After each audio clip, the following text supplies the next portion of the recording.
Hello guys, this is just a short video about the updates on YouTube that we all know, but for all those who do not know it yet, I will just share with you the new information about the monetization guidelines or requirements before we become monetized here in YouTube. So before that, I'll just sing you a short simple let's song. Share my song for you about our YouTube channel.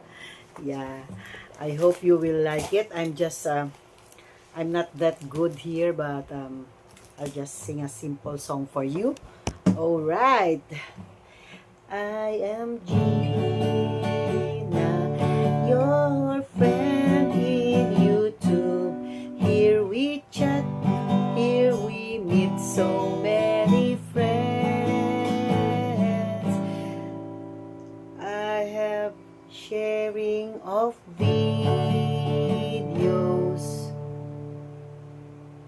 information, and exercise,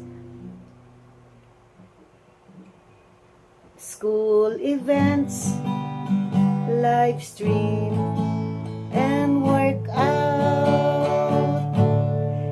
I am Gina, your friend in YouTube.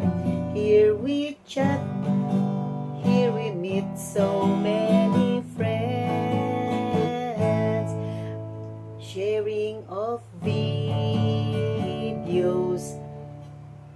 school events, and exercise, information, live stream, and workout. Information and live stream and workout. Alright, so I'll just share with you the new guidelines now for you to become monetized. Of course, it's still 1,000 subscribers. But at 500 subscribers, you can already do your live stream. But if you wanna have the monetization, before it's only 4,000 watch hours, but this time it will be 8,000 watch hours. So, if you have a very, very good content or very, very good video, I'm sure it will not be difficult for you.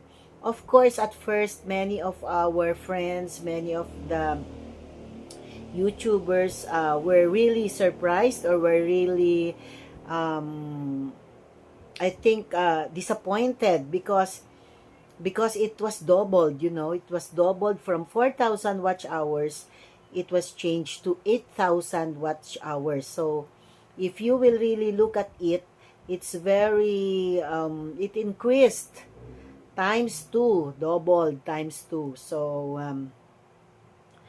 but I think if you have a good video and you will be able to really find the audience that will really look into your video, then it will not be difficult.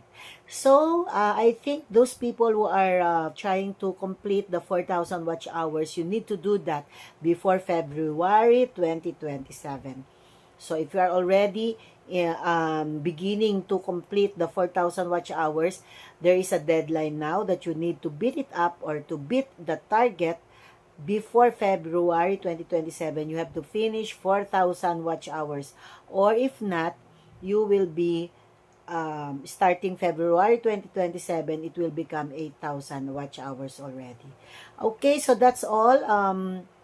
However, so I'll just follow it up with another video next time. Okay. So again, guys, it's 8,000 watch hours, and that will not start now. It will start beginning February 2027. So just do it and try to find appropriate video that will give you enough views to